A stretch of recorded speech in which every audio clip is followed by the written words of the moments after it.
आज हमारे देश के जीडीपी ग्रोथ में 52 से 54% जीडीपी जो आता है वो सर्विस सेक्टर से आता है।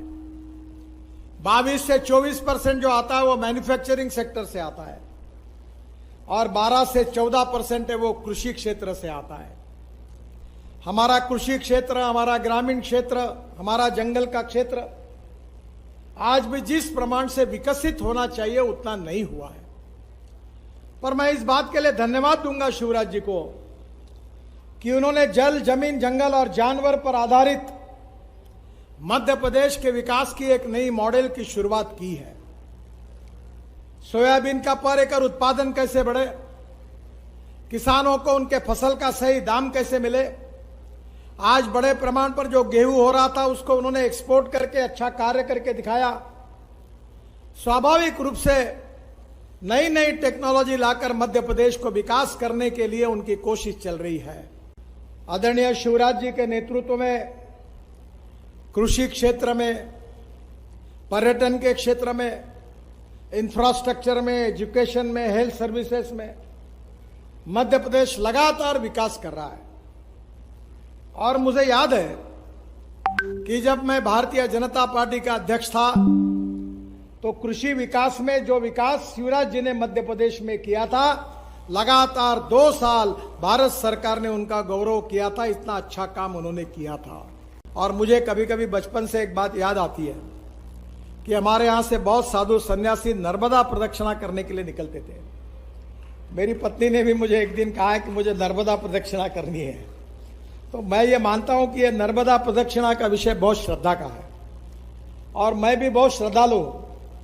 मैंने हिंदुस्तान के सभी धर्मों के जितने धार्मिक स्थान थे वहां सब अच्छे रोड बना दिए।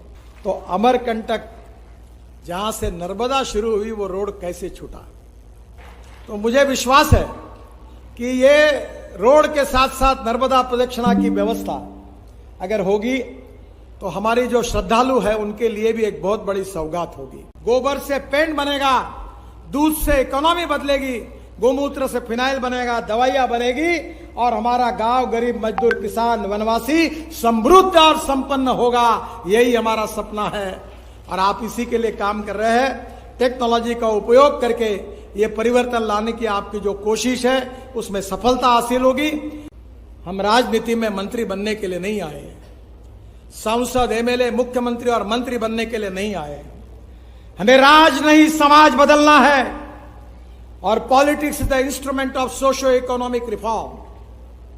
राजनीति ये सत्ता कारण नहीं है, ये सामाजिक आर्थिक परिवर्तन करने का प्रभावी उपकरण है। पर सामाजिक, आर्थिक, शैक्षणिक से पिछड़ा हुआ यह क्षेत्र है।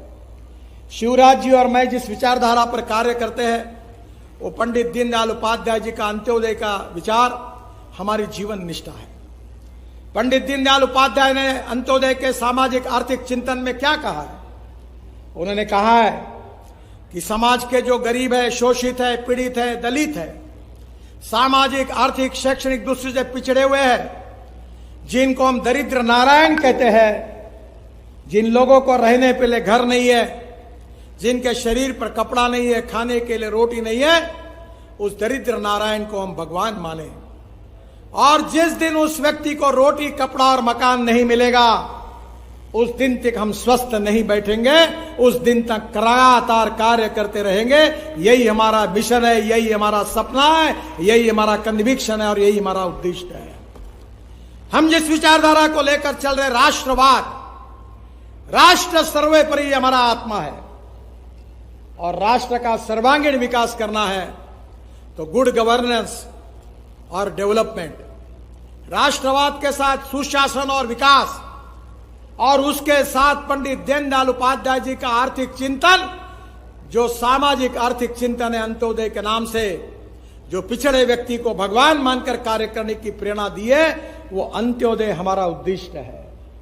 मुझे पता है कि जवान लोगों को रोजगार मिलना चाहिए, गांव, गरीब, मजदूर, किसान का कल्याण होना चाहिए और जो आदिवासी समाज है, जो जंगल में है, जल, जमीन, जंगल और जानवर पर आधारित आर्थिक नीति बनाकर जवान लोगों के हाथों को काम कैसे मिले, पर्यटन के द्वारा रोजगार कैसा निर्माण हो, बायोफ्यूल के फील्ड में, आयुर्वेदिक वनस्पति के फील्ड में हमारे वनवासी क्षेत्र का अलग प्रकार से विकास कैसे हो, ये बहुत जरूरी भी है।